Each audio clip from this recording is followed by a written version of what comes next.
I'm going to show you how push, pull, and persist works in real life.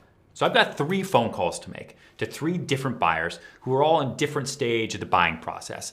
And each of them needs a different P.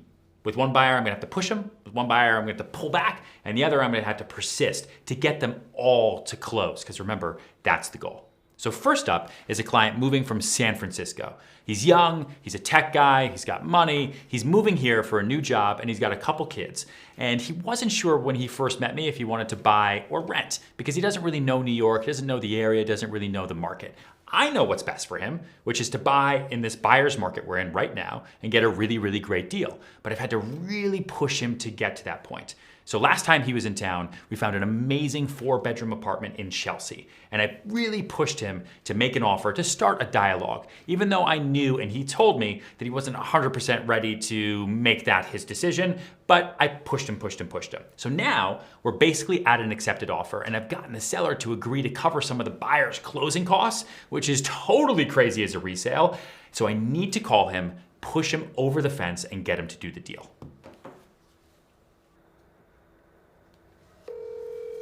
Ryan, how's it going? Good morning, sir. How are you? I am good. It is a nice and cloudy day. Yes. Well, in New York, it's nice and sunny. Do you have a minute for me? I do.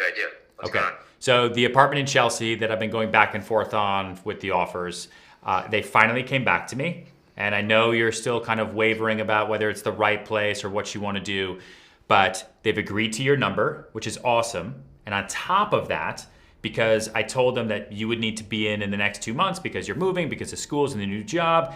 The seller really wants to close as well because they need to get their money out of the apartment. And I got them to pay a good chunk of your closing costs, which never happens in resales, especially in New York City. So I think this is an incredible deal. You need to do this. Well, first off, thanks for all the work on this. I know it's been a lot of back and forth, so thanks in advance there. No problem. It's my job. Thanks. But no, just kind of want to relay where I'm at. Listen, we're all excited. We're all really chipper and enthusiastic about the move. Kids are excited, wife's excited, etc. Yeah. But I mean, I just late night after work, I'll go online and look at Zillow and StreetEasy or whatever it's called, and I'll look at rentals, and my financial advisor keeps telling me horror stories about the New York City market and is it going to get worse and all these things. So I just want to be as honest and transparent as possible that as much as this is compelling and once again great work on getting these people down and et cetera, as I'm still just really, really, really on the fence, and I just don't know if this is going to be the right move given what I just said. Completely understand. Totally get it. If I were you and I was in San Francisco right now, I'd feel the exact same way.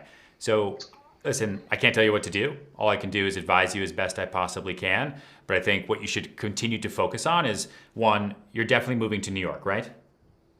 Yes. And you need a place to live, right? You're not going to live on the street or in Central Park with your family. Ideally. Right. So you're either going to buy something or you're going to rent something. And I can tell you, and we've talked about it before, the rental options for what you want are incredibly expensive, and it's just burning money. And it's going to be temporary. So you're going to have to move twice, if not more times, because the market will continue to change over time. And this deal, the one we found, isn't just any apartment. It's an incredible apartment that checks all of your boxes. The family seems to love it a lot. Interest rates are really low, as you and I know, so you can get a great lock on your loan, and your monthly payments in total, because the seller is also agreeing to pay some of your closing costs because the market is so terrible, is going to be less than what it would cost you to rent. So worst case scenario, you buy it and you don't like it, you can rent it out to somebody else and actually make a profit, which is really, really hard to do. I just don't feel comfortable letting you walk away and burn money somewhere else when this kind of deal is on the table. And I have a lot of clients over the years who are always kind of okay with what they end up buying. This is one of the first times I've been in a situation where this is really, really great with what you'd end up buying.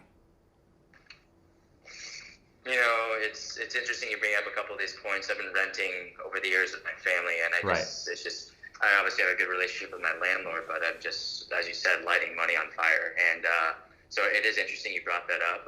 So that is very compelling. additionally, closing costs are expensive. I spoke to our attorney that you recommended to me about it, and I think that is, wow, that does make a really, really, really big difference there. So I think those things in tandem, that I think this is the right decision. I think that I think we should just wrap it up. I think you're right. Awesome. Let's do it. Okay, I'll take care of everything. We'll get contracts out. We'll go from there. I make sure you don't lose it because I do think this is a great option for you. All right? I'm nervous. Get it done for me. I'm excited. All right. Thanks, man. I'll talk to you later. All right. Thanks. Bye. And that's how you use the push method to get a nervous buyer off the fence.